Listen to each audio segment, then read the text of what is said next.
This is the Hidden Killers podcast with Tony Bruschi. Featuring author, psychologist, and daily contributor, Siobhan Scott.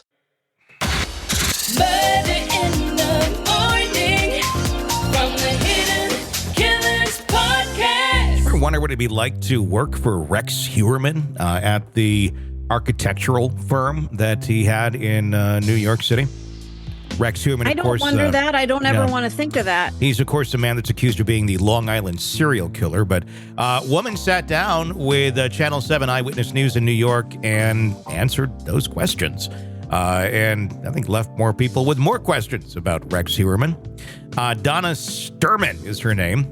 Former executive assistant of the Long Island serial killer, alleged Long Island serial killer Rex Heuermann, broken her silence, expressing her shock and disbelief at the accusations that were made against her former boss. Sturman, who worked for Heuermann in 2017 and 2018 at the architectural office in Midtown, revealed her deep-seated trauma over the relationship, stating, "It's so traumatizing, it is unbelievable." Recalling her tenure with Heuermann, Sturman highlighted the irony of DNA evidence linking him to the Gilgo Beach murders, citing the discarded piece of pizza crust she used that she used to buy him. I always kind of bothered me that he didn't eat the crust, she remarked. I'm sorry. I find that funny. It's a sign of a psychopath. If you don't eat the crust on a pizza, there's something like you're probably a serial killer. I think that's... Oh, there's... Tony, there's sometimes I don't eat the crust. If the crust is bad, that's one thing. But there's so many times I have pizza and the crust is really good and people are like, I'm not going to eat the... Like, no, this one's really good. Not all... Crusts are not made the same. Right. And I just think society needs to understand that a little bit. I agree. Despite her years of working closely with Heuermann, Sturman admitted she never imagined him being accused of such a heinous crime. To me, he was always so respectful, she stated, reflecting on her perception of her former employer. Sturman vividly recounted the moment that she learned of Heuermann's arrest last summer, describing the shock and surreal experience of seeing his name associated with the allegations. Honestly, it was like moving in slow motion, she recalled. Even witnessing the surveillance footage of Heuermann's arrest, his subsequent mugshot and court appearances left Sturman overwhelmed, saying it's seriously traumatizing, she emphasized. Reflecting on her decision to work for Heuermann despite initial misgivings, Sturman revealed financial difficulties that led her to accept the position. However, she never imagined the magnitude of the situation that she'd find herself in years later.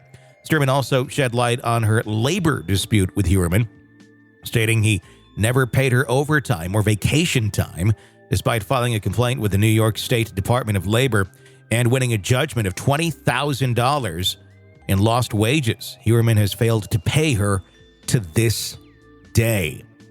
Yeah. Now, I asked you before we started recording. Yeah.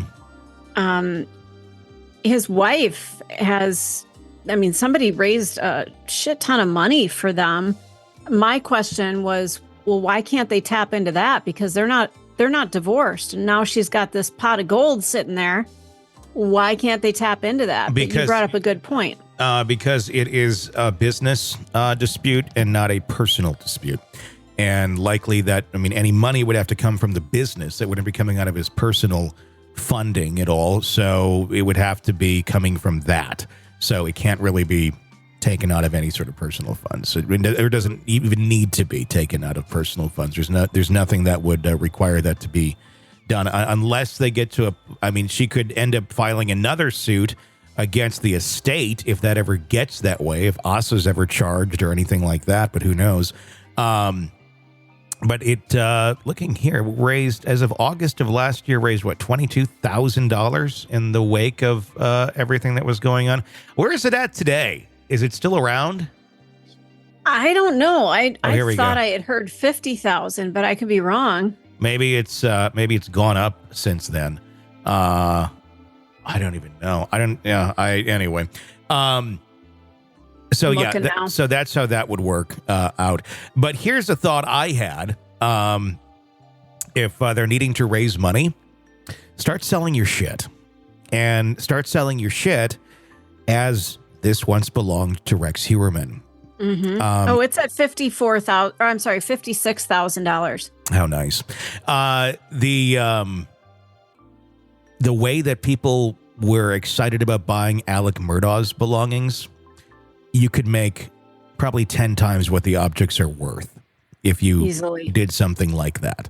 It's sick, it's horrible, but people will pay to have the belongings of a, this case, an alleged serial killer. Don't ask me why. I do this for a living, and I wouldn't want to be, having the Alec Murdaugh turtle lamp in my office. Although I did think of bidding on it, though. I really did. And then I saw how much it was going for, and I'm like, yeah, it ain't worth that. But I think how much was it going for? They went for thousands of dollars. Why? Because people wanted it. People wanted a piece of that lore, if you will. I mean, I think like this couch went for like 20-some thousand. Just all sorts for of a couch. Yeah, because it was Alec Murdaugh's couch. So, not trying to give anybody ideas on how to make money here, but yeah, if Asa wants to really make some money, start selling Rex's shit, and you will start making a lot of money.